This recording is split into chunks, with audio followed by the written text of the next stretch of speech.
Ya ternyata untuk menulis sastra yang baik itu sangat dipengaruhi oleh bagaimana budi pekertinya masing-masing. Karena tidak ada segala sesuatu yang berasal dari kekosongan. Kalau orangnya itu kurang berbudi, kurang bersopan santun, berunggah-ungguh, bertata krama dan sebagainya, dan dalam hatinya itu masih terjadi kekosongan, dan dia mungkin terlalu banyak nafsu angkara murka dan kurang menutupi babagan Hawa Songo, ya mungkin cerita-cerita sastranya ya cerita-cerita yang berkaitan dengan tingkah lakunya mungkin ya, karena kalau mau menulis secara jujur ternyata dia sendiri tidak bisa jujur dalam dirinya ya. Mungkin akan tampak dari gejala-gejala sastra penulisan. Tidak kuat. Ya, tidak apa-apa. Terus ya, karena memang kejujuran itu kunci. Apalagi sastra lebih banyak pada ekspresi dari pribadi yang bersangkutan dan ada kaitannya dengan lingkungan sosial. Nah, ternyata sastra Jawa ini tugasnya tidak sekedar sastra, tapi mengarah ke Jawa bahasa ya. Karena sebagai instrumen sastra itu adalah bahasa, maka pendidikan bahasa Jawa itu sangat penting untuk dikuasai terlebih dulu oleh anak itu. Tapi ternyata dalam pendidikan bahasa Jawa tidak cukup hanya dengan bahasa, tapi juga unggah-ungguh. Karena bahasa Jawa penekanannya lebih kepada budi pekerti itu. Ya. Dan sekarang bagaimana? Apakah hal yang serupa dijumpai dalam pendidikan oleh Ibu Haja Emi Sidarwati? Baik, terima kasih Pak Yonatan Raharjo, Bu Lestari. Ya, sebenarnya apa yang saya alami ini tidak jauh berbeda.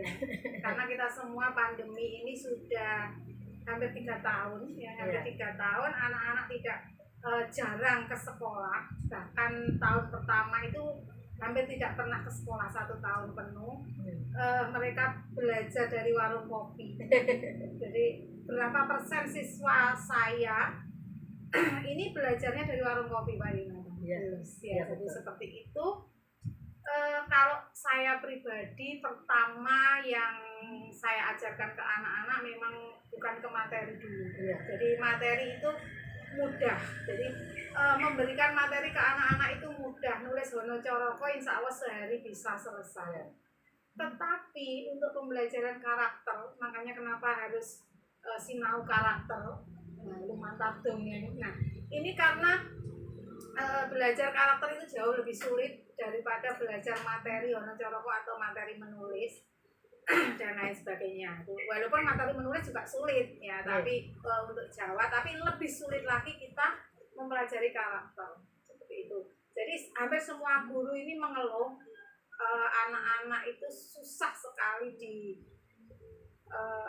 diajak untuk sopan santun dan tata krama, dan teman-teman juga ini akhirnya ngebrukno itu bobohno seolah-olah ini tugas guru bahasa Jawa. Padahal saya sebenarnya sih untuk karakter ini tugas pertama itu dari keluarga, dari rumah, kemudian dari semua guru harus memberi contoh bagaimana kita berkarakter baik gitu, terutama di depan anak-anak, bicara kita, gaya bicara kita, terus kemudian tingkah laku kita ini bagaimana bisa tidak hanya kita ngomong gitu. Jadi karakter itu tidak hanya diberikan kita ngomong, tapi kita tuh memberi contoh bagaimana kita berjalan mungkin, atau kita berpakaian, itu kan dilihat ya sama anak-anak seperti kita ini public figure seperti itu. Dan itu keseharian anak-anak saat pandemi itu yang dilihat bukan gurunya, tetapi artis misalnya, artis di medsos, baik di media sosial maupun di televisi. Mungkin sekarang televisi sudah tergilas ya dengan media sosial. Dan di situ kita nggak bisa mengontrol anak-anak bergaulnya dengan siapa, dengan usia berapa. Nah akhirnya ketika di kelas pun dijawel teman sedikit misalnya itu sudah miso. Nah, ini sudah hal biasa yang harus kita harus kita hadapi Bapak Ibu guru saat ini. Nah, kalau menghadapi seperti itu maka kita memang harus benar-benar ekstra sabar. Kadang-kadang anak-anak ini memang butuh perhatian.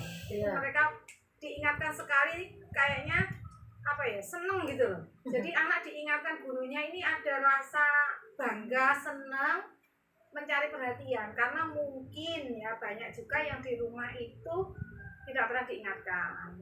Kalau di warung kopi kan nggak ada yang mengingatkan. Misalnya mereka mau apa saja, melakukan apa saja kan tidak ada yang mengingatkan. Nah itu yang pertama untuk membangun. Sedangkan untuk yang kedua sekarang untuk pembelajaran menulis ya, kita kembali ke menulis sekarang. Yang saya lakukan pertama kali ketika menghadapi anak seperti itu, sing penting awak menulis ya. Jadi nulis ya. Nah, untuk bisa menulis mereka tentu harus banyak membaca. Jadi saya ke sekolah membawa buku. Untuk literasi yang pertama ini saya bawa dongeng tadi ya, jadi buku dongeng. Kemudian saya minta salah satu anak untuk membaca di depan, sedangkan yang lainnya mendengarkan, lalu setelah itu menulis ringkasan ceritanya. Nah, dengan demikian mereka sepertinya dipaksa untuk menulis. Nah, tapi sebelumnya kan mereka sudah mendengar. Dan dengan mendengar itu akhirnya mereka dipaksa untuk menulis. Nah, sedangkan tulisannya ini seperti apa? Saya belum membahas itu. Jadi yang penting nulis bisa menulis apa yang didengar. Nah, itu tahap pertama. Kemudian tahap selanjutnya setelah mereka beberapa kali membaca dan beberapa kali menulis ringkasan, setelah itu saya minta anak-anak itu untuk menulis karyanya sendiri. Nah, bahasanya bagaimana? Tidak saya nilai dulu. Yang penting kalau saya membaca anak ini berbakat atau tidak, itu tulisannya banyak.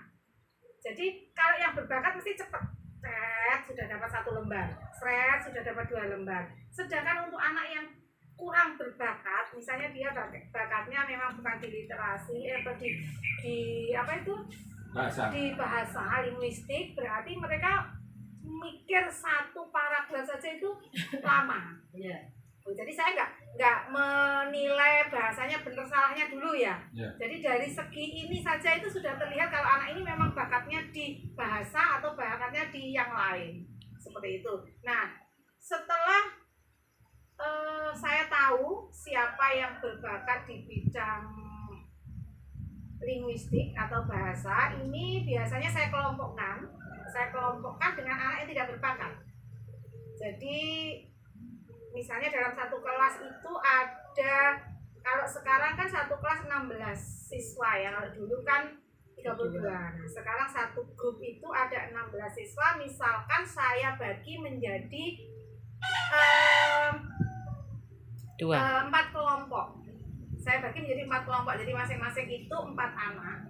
Nah, kemudian yang paling berbakat di bidang linguistik itu saya jadikan ketua kelompok.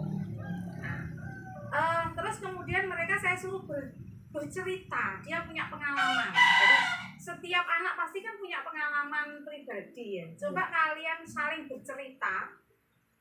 Belum tentu anak yang tidak suka linguistik itu gak bisa cerita. Cerita kan tetap bisa ya. Kalau cerita tetap bisa. Nah, di antara 4 anak ini tentukan mana yang ceritanya paling menarik untuk ditulis. Jadi tidak harus yang pintar linguistik yang ceritanya menarik. Bisa jadi anak yang senang olahraga ini ternyata punya cerita yang menarik. Nah, itu bisa diangkat menjadi cerita kelompok.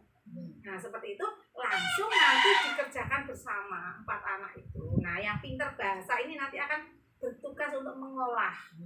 Nah, yang lainnya menambahkan. Ini biar menarik, diberi ini, diberi itu, kalau kisahnya ini saja kurang bagus, saya tambah kisah saya, tidak apa-apa. Nah, seperti itu kalau saya mengajarkan tentang untuk cerita ya, untuk cerita itu seperti itu.